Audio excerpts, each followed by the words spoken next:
Hello, welcome to Bright Spots. I'm Dr. Fred Smith, the Houston Graduate School of Theology. I'm a professor of public theology. And today we're going to be doing another theoretical framework. The last time, or a couple of sessions ago, we talked about uh, Rene Girard and his theory of violence in religion, and looking at the concept of acquisitive mimetic desire versus intimate mimetic desire, and what that meant for understanding the relationship between religion and violence, and how Christ is in the center of that, in the center of community, of what we call the beloved community. Today we want to talk about a different framework. We'll talk about some more leadership qualities, one called boundary leadership. And boundary leadership is a kind of spiritual leadership that we'll be talking about from time to time. But in this case, we're talking about the aims of spiritual leadership as fostering a strong sense of coherence, which I'm going to explain, as well as facilitating a strong sense of transcendence that transform a pathogenic society, genesis environment, to a salogenesis. Woo! All those big words. Well, we're going to talk about that and see if we can bring some understanding to these concepts as we go forward. So, simply what is meant by a strong sense of coherence is the notion that a person exists within and is connected to a larger context than his own individual experience or consciousness of the immediate world. That means that we are connected to something greater than ourselves, or beyond ourselves. Another way of talking about the sense of transcendence is three concepts that we often use. One is spirituality, or the spirit. Spirituality has to do with the experience of being connected to that something greater than yourself. And that includes being connected to your deeper self, connected to others, connected to the natural environment, but most critically, connected to that which is beyond, connected to God, connected to our ultimate concern. Religion is a way in which the spirituality is shared in community. Spirituality itself is an individual experience of community. But to understand this and to share that in community, you need rituals, you need doctrines, you need artifacts, you need ways of communicating this deep spiritual experience that we share together, of the connected to the transcendent. Faith, on the other hand, is not so much something that you have, but something that you do. Faith is trust in that thing that is transcendent. Hello, welcome to Bright Spots. Once again, we're going to be featuring Houston Graduate School of Theology, because I think it's one of the bright spots in Houston, especially as it relates to the topic we've been talking about, the public theology. And we want to talk about how the Houston Graduate School of Theology impacts the city of Houston by impacting individuals, by impacting the students who come there. So we have one of our prize students here with us today, Demetrius Howard, and she's going to share with us. Demetrius, just how your day been? My day's been great. Thank you for asking. Yeah. So you tell me about yourself. Where are you from, or what you do? Just tell me about you. I'm from East Texas originally. I'm a Houston transplant, like many of us. I attend the Church Without Walls. Okay. I work and go to school at Houston Graduate School of Theology. I'm a student worker, and it has blessed me thus far. I was introduced to Houston Graduate School of Theology through the Kerygma program. What is that? Kerygma are the assistant or ministers in training Okay. at our church. At your church, okay. Yes, sir. All right.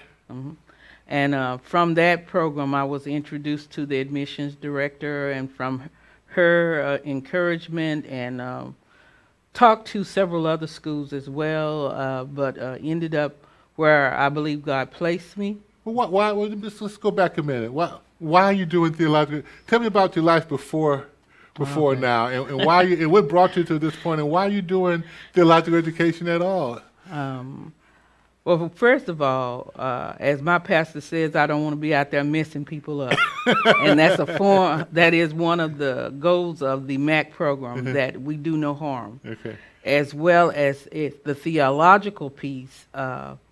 I was in Iraq for 4 years. So you in the military? No, I was a government A contractor, government contractor. which allowed me a lot of time for reading when I was not at work, the 12-hour day shift. And I just got into a closer relationship with God and reading and studying the Bible and different things. I've been a Sunday school teacher all my life. From I would say from junior high on, I have taught Sunday school and worked with the youth, the young people, the babies, and all of that. Have 3 grown children, and now I'm in this phase in my life and this journey that God has placed me on. Well, 3 grown children? Yes, I do. What are their names? Azure D, Uh-huh. Octavia, and Charlton. What are they doing these days? Azure D is a working mom of 2. Octavia is a working mom of 4. And both of my daughters are married. My son is married too, and he's the father of 2. So you grandma. I'm a grandma. Yes, I am. Yes, And I you're am. going to school Yes. and you're working. Yes, Yeah. yes. So for my goals, for my purposes, is nothing other than to give God glory. Yes. He placed a call on my life. I accepted that call. And in order to accept the call, the word says that we study to show ourselves approved. And I'm on that journey. I'm on the road less traveled. I have an MBA in business, so I've been on the wider road before. You have an MBA in business. Yes. You're a government contractor. Yeah. You're a grandma of I don't know how many kids now. Hey. Yeah. Wow. Wow. So where'd you go to get your MBA from? Laterno, which Laterno. is another Christian Okay. university out of Longview, Texas. Okay. So what are you going to do now? So tell me about your experience at the graduate school, your classes and your experience in that community there. My experiences have been wonderful. I started the summer accelerated track When Yeah. did you start? 2016 Okay. and did summer 1, did not do summer 2. Was a great experience. It's very fast, and but still, with the professors and other students, I think that's something so positive about Houston Graduate School of Theology is how the students and the professors work together to attain the goal. We work together. Professors understand that life happens. Other students are there to encourage you and undergird you, and it's a learning, iron sharpening iron environment. We've had both Dr. Kennard and Dr. Terrell on the show. What do you have to say about them? Dr. Kennard, I have not had yet, but I have But spoken. you're in the MAC program, I am. yeah. I'm in the dual program, so I'll have Well, two. tell us about those programs that you're in. Okay. The MAC program is a Master of Arts in Counseling. It prepares you to take your state licensure for LPC and LPCI. You know, you have to get the hours for that, the 3,000 hours at this time in Texas. The Ministry of Divinity, the Master's of Arts in Divinity, is the other part of my Okay, dual you're program. going to MBF too, yeah. So the other part of that dual program is going to prepare me, I hope, for chaplainship. Okay. My internships have been so far in the palliative care area, and I feel that's where God is leading me to support the aged and those who are near the end of life. It's a very difficult segment of population, Yeah. but it's a worthwhile cause. Yeah. And I love where God is leading me. I love where He is taking me on this journey. That's fantastic. Now, you also work at the school, so tell me about that. I work in admissions, believe it or not. I can see why. I work in admissions, and I do enjoy encouraging others to find their path to find where God is placing them, and I try my best to help them make it as seamless as possible. We have a great number coming for their doctorates Yeah. this semester that are starting, and it was so encouraging to talk with pastors, women pastors, men pastors from all over the country. It's New York, New England, New Jersey, all of them coming to our school for their doctorate. Wow. And that's exciting. That's encouraging that the Word of God is, and we're transforming leaders, training leaders, not just in the missional area, but in the mission here at home as Okay. well. And so that encourages me that we can get out on the streets of our city and be change agents Wow. in this population. Say more. Can you say more about that? That you're making me all excited now. When we talk about change agents, we're talking about in your neighborhood. Yeah. We're following the Great Commission, which is to tell someone else about the God we serve, the God we love, the God we adore. And the population, I'm surprised every day about the number of people who have not heard about Jesus, don't know about his grace, his saving love for all of us. And it's important that we share that with others. And we have a great population. We have Asian students, we have African students, we have international students from as far away as Australia matriculating in our school at this time. So it's exciting to be a part of that. Wow. That is exciting. That's exciting. So what was your favorite class? So far? What's your favorite class so far? I have to say that my favorite class has been aging. Aging? Aging. Yeah. We in aging we had 3 main textbooks. One of them was a combination of one author putting together 50s essays. And when I talk about 50s, 60s, 70s, 80s, and 90s, we're talking about people in those age groups. Writing about their take on life, where they are now, and it's exciting to understand that there's a journey that we're all on, although our journeys are separate. Yes. But our relationships are corporate. Yes. Our relationships grow. Sometimes they grow apart. Sometimes they grow together. But in all things, we are alike. Yeah. Wow.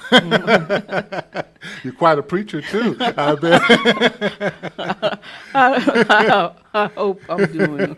I hope I can hear well done. Yeah. I hope I can hear What well done. do you see the relationship between a Houston Graduate School of Theology and, say, the Church Without Walls, or other churches like that? I think the relationship is in preparedness. We go out to several churches at their invitation, set up tables during their events, and talk to the different people who have just began to know Christ and know him on a different level. I think that when you talk about educating your church and growing your populace, it's important to have connections with schools that agree with your mission and your goals. If your mission and your goal is always about Christ, then you're in agreement with HGST. If your mission and your goal is about empowering people to know who Christ is and who they belong to, then you're in partnership with HGST. I hope that as our school grows in population, as our school grows in the city, around us and abroad, that mission continues in that same vein. So, I love it. If I gave you $1 million today, what would you, for the school?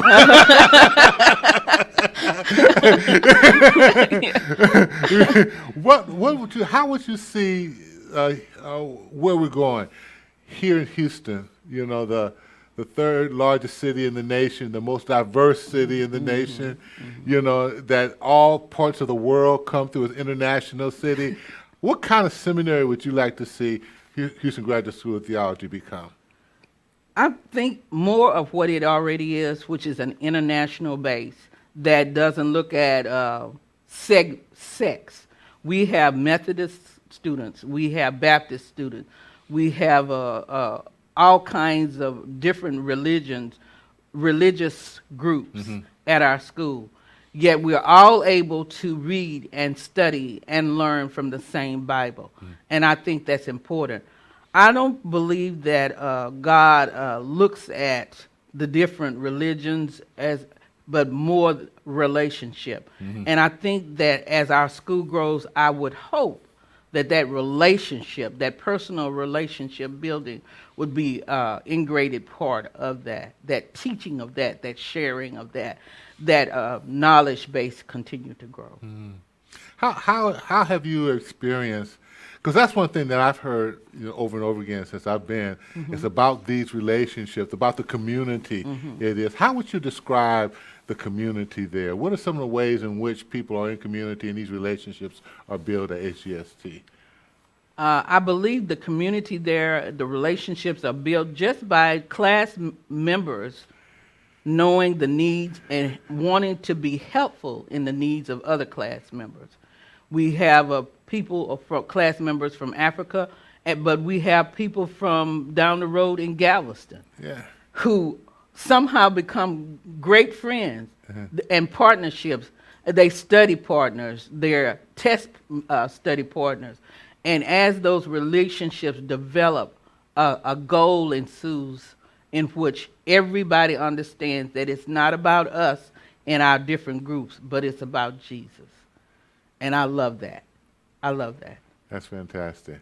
Well, I really appreciate, this. But we have a few minutes left. Is there anything else you want to say, to the audience about HGST, about your experience, about your life and what it's meant to you? Why don't you go ahead and do that for us? I would like to say that if you're looking for a school and you need financial aid like I did, HGST is a school that is part of the governmental financial aid. Unfortunately, international students are not allowed to get financial aid, but there are ties there with different churches and things. If you're able to do your I-20, you know that you're supposed to be able to have enough money to support you for that entire year. But get your feet wet.